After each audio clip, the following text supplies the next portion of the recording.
Assalamualaikum warahmatullahi wabarakatuh. Halo kawan, selamat datang di Drago Scorpio Studios. Pada kesempatan kali ini kita akan kembali menghadirkan konten tech about tips dan membahas mengenai menonton YouTube di latar belakang.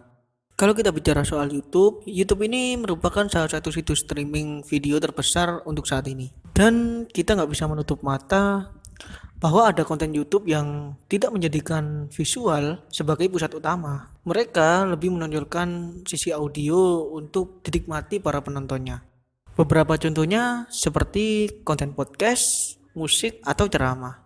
Dan menurut saya sebagai seorang penikmat konten seperti itu, saya merasa jenis konten seperti ini itu sangat cocok untuk kita nikmati sambil melakukan aktivitas lainnya. Misalnya, saya suka mendengarkan musik sambil mengerjakan tugas kuliah, atau saya juga sering mendengar ceramah sambil mengerjakan pekerjaan rumah. Namun, seringkali saya tidak bisa menikmati konten-konten itu karena perangkat yang saya gunakan untuk mengakses YouTube digunakan untuk kebutuhan lainnya.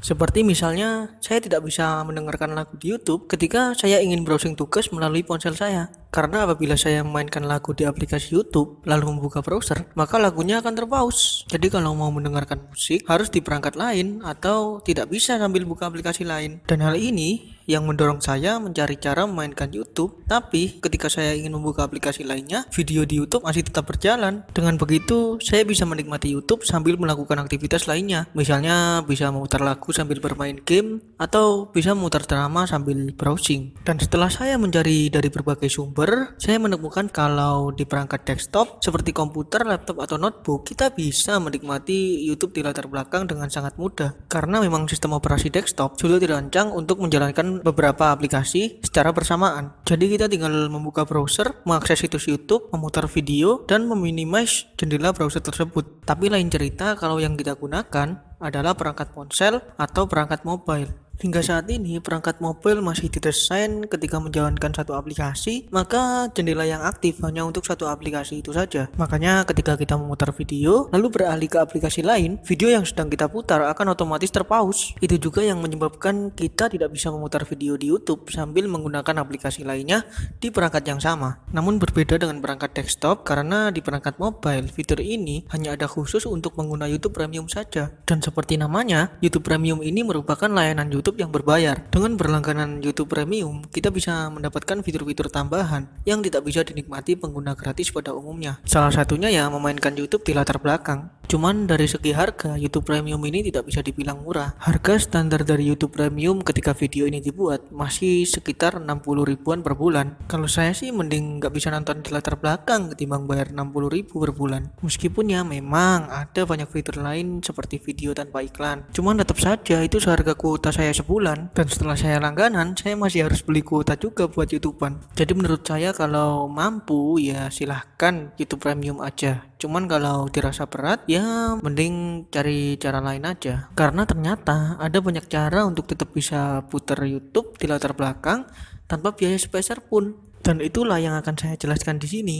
Saya akan nge-share cara apa saja yang saya gunakan untuk putar video YouTube di latar belakang. Nah, cara pertama, pakai aplikasi VLC Player. VLC Player adalah aplikasi video player yang udah sangat terkenal. Fungsi dasarnya yaitu memutar video yang ada di penyimpanan kita. Cuman ternyata VLC Player ini ternyata bisa untuk streaming video di YouTube. Caranya cukup mencari videonya, lalu bagikan video tersebut dan pilih mainkan di VLC. Lalu setelah video dimainkan di VLC, kita bisa memainkan video itu di latar belakang dengan memilih pop-up video atau play as audio. Dan itulah kelebihan dari VLC. Kita bisa memutar audionya saja atau menampilkan jendela kecil untuk videonya. Dengan begitu, kita bisa memainkan video YouTube sambil membuka aplikasi lainnya. Cuman sayangnya VLC punya satu kelemahan. Untuk video yang diputar lewat VLC, kita tidak bisa mengatur kualitas video tersebut.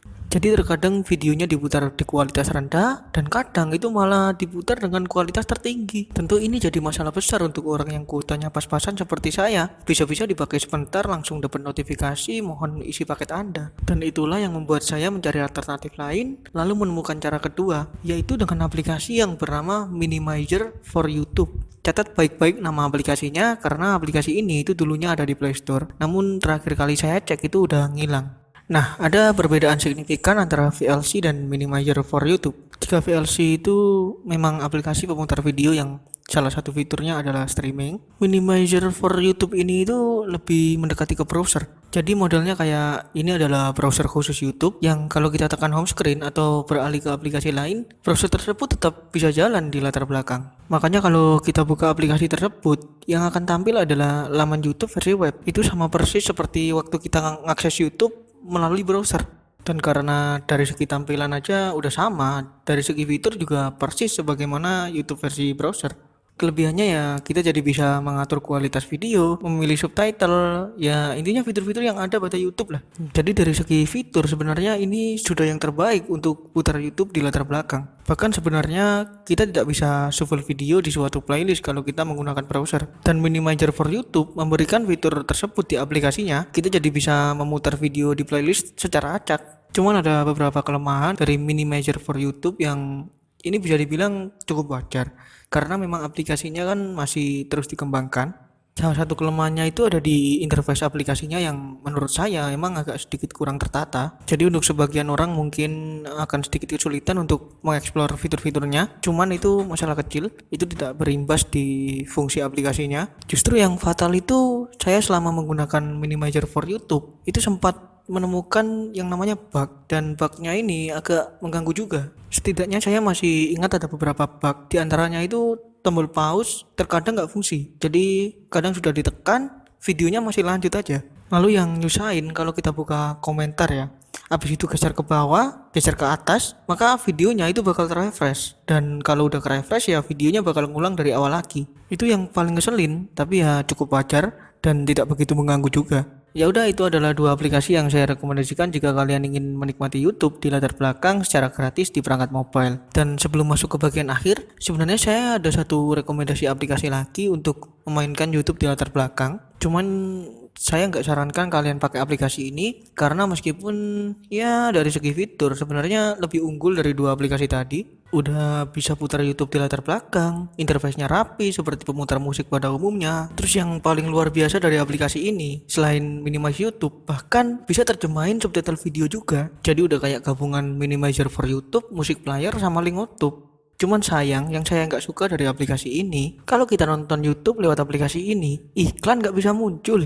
Itu saja masalahnya. Saya kurang tahu kalau kita nonton di aplikasi ini apakah akses video akan tetap ngalir atau enggak. Cuman bakal kasihan banget gitu sama konten kreator kalau ternyata aksesnya nggak ngalir kalau kita nonton di aplikasi ini. Dan masalahnya aplikasi ini sendiri itu juga ada iklannya. Jadi untuk developer musik, Anda pasang iklan itu biar dapat duit kan? Nah, konten kreator pasang iklan juga biar dapat duit. Jadi kalau Anda mau cari uang, ya jangan jaga lapak orang. Ya udah, itu saja kesimpulannya. Jika kalian ada lebihan dana atau tidak keberatan membayar, ya mending langganan YouTube Premium saja. Toh lumayan banyak bonusnya. Tapi jika merasa biaya langganan terlalu mahal, ya silahkan coba cara-cara yang sudah saya jelasin sebelumnya. Dan semoga itu semua ada manfaatnya. Saya akhiri video ini dengan meminta maaf jika ada kesalahan. Terima kasih telah menonton juga. Wassalamualaikum warahmatullahi wabarakatuh. Selamat bermain dan semoga sukses. Sampai jumpa.